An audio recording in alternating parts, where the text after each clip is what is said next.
जय श्री गणेश दोस्तों। हमारी आज की कहानी का नाम है आदत। कहानी अच्छी लगे तो प्लीज चैनल को सब्सक्राइब कर लीजिएगा। अब शुरू करते हैं कहानी। बड़ी बहू जल्दी जल्दी हाथ चलाओ। शादी का घर है, 100 काम पड़े हैं और तुम हो कि आराम आराम से सब कर रही हो। सुनंदा जी ने बड़ी बहू रति से कहा। कर रही हूँ माँ जी, आज तबीयत थोड़ी सुस्त लग रही है, इसलिए जल्दी जल्दी नहीं हो पा रहा। सफेद धोतियों को पीले रंग में रंगते हुए रति ने कहा। तभी नित्या आकर बोली, अरे बड़ी भाभी, सब आपको ही ढूंढ रहे हैं और आप यहाँ लगी पड़ी हैं। चलिए ना, संगीत की क्या मस्त तैयारी चल रही है। नित्या जैसे ही भाभी का हाथ पकड़कर ले जाने को हुई, सुनंदा जी जोर से बोली, तू जा सीख डांस, इसे क्यों लेकर जा रही है। ये चली गई तो काम कौन करेगा। माँ, शादी तो मानसी भाभी के बेटे की है ना, तो उनसे भी काम करवाओ। रति भाभी ही सारे काम क्यों करे। मानसी भाभी मजे से बस अपने साज सिंगार और डांस प्रैक्टिस में लगी हुई है, और यहाँ रति भाभी काम पर काम किए जा रही, किसी को उनकी जरा भी परवाह नहीं। नित्या थोड़े गुस्से में बोली, बेटा तू शादी में मजे करने आई है कर, तुम्हें तो काम करने नहीं। अब इस उम्र में मुझसे काम होता नहीं। मानसी को ये सब काम आते नहीं और रति तो सब कामों में माहिर है, इसलिए उसे करने दे। सुनंदा जी बेटी को समझाते हुए बोली, रहने दो माँ, सब समझ आता है, ये कोई नया नहीं कर रही हो आप। जब रचित और रचना की शादी थी तब भी रति भाभी ने सब काम संभाले, क्योंकि वो दोनों उनके बच्चे थे। तुमने ही कहा रति को ही करने होंगे। तब भी मानसी भाभी बस सज धज कर मेहमानों की तरह बैठी थी। इस बार जब उनके बेटे का ब्याह है, तब भी उन्हें सब कामों से आजाद कर रखी हो। वो बस तैयार होकर लड़के की माँ की भूमिका अदा करने आ जाती, और बेचारी रति भाभी सब करके भी पीछे रह जाती। तारीफ मानसी भाभी के हिस्से आ जाता। वाह क्या तैयारी है, कहते हुए नित्या वहां से चली गई। रति अपने बिखरे काम समेटने में व्यस्त हो गई। देखो बहू, नित्या की बात पर ज्यादा ध्यान मत देना। 15 साल हो गए शादी को, पर बचपना ना गया उसका। सुनंदा जी रति को समझाते हुए बोली।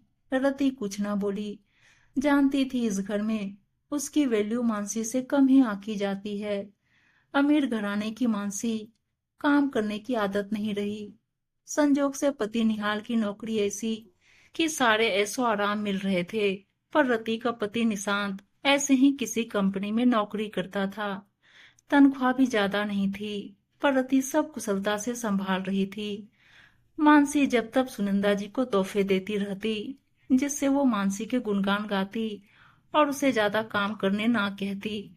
हर बात पर रति से यही कहती रहती कि तुम्हें सब कामों की बढ़िया जानकारी है, मानसी को कुछ आता नहीं, सिखाने जाओ तो उतने में तुम ही कर दोगी। और बस ऐसे में सुनंदा जी रति पर काम का बोझ डालती जा रही थी।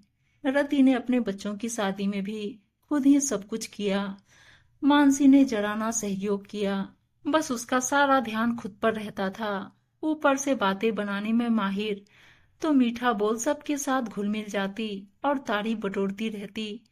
उधर रति कितना भी काम कर ले, सुनंदा जी नुक्स निकालती और सबके सामने डांटने से परहेज ना करती। निशांत कई बार सुनंदा जी को समझाता, माँ तुम ये रति को हर समय डांटा मत करो, अब बहू आ गई है, अच्छा नहीं लगता। पर वो किसी की सुनी है जो बेटे की बात सुनती। जब तक पति जीवित थे वो भी समझाकर हार गए थे। सोचते सोचते रति काम निपटाकर कमरे में जाकर लेट गई।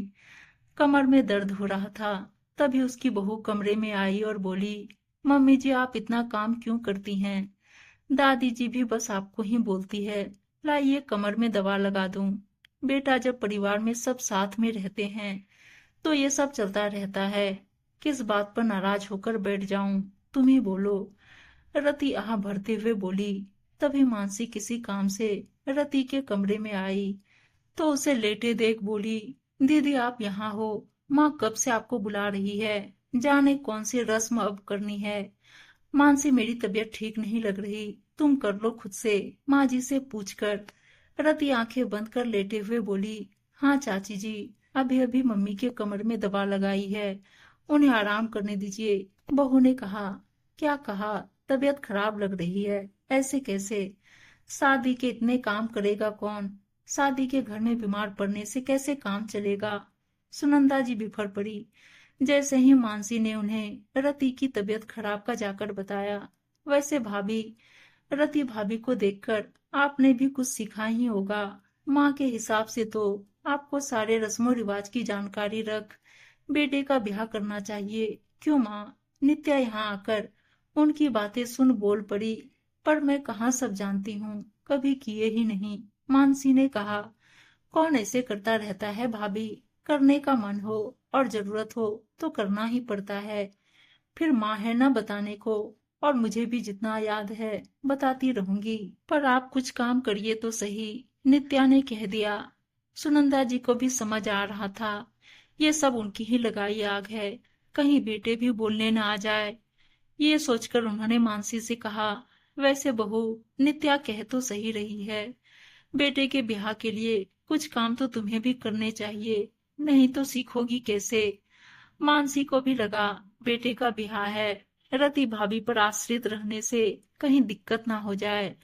वो भी लग गई रस्में सीखने में, ताकि सब काम समय पर निपट जाए।